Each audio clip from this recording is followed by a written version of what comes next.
Un equipo. 11 jugadores. Van a por un torneo.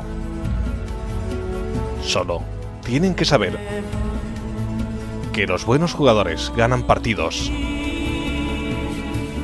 pero los buenos equipos son los que ganan campeonatos.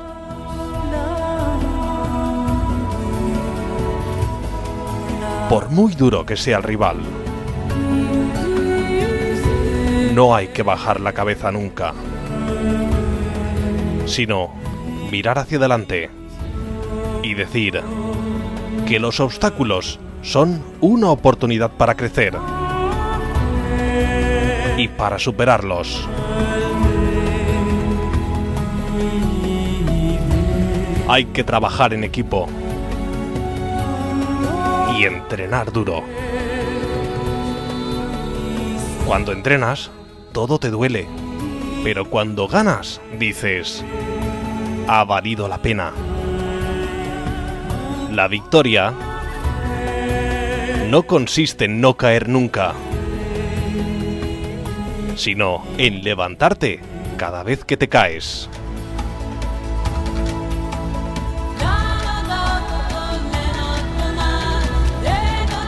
Y siempre con la cabeza bien alta, porque si no, quien teme perder ya está vencido. Y aunque perdamos, perdimos con honor.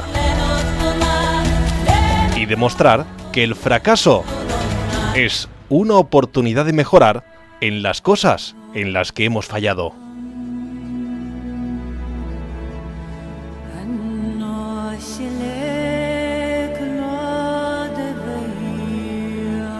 Y el saber perder también es de un buen equipo, de un gran equipo.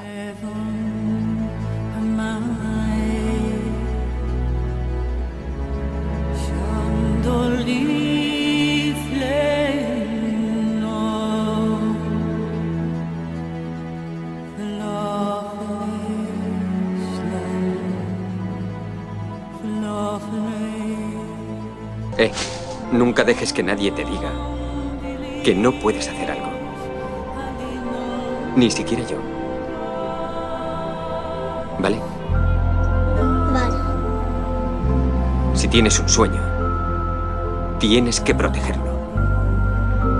Las personas que no son capaces de hacer algo te dirán que tú tampoco puedes. Si quieres algo, ve por ello. Y punto.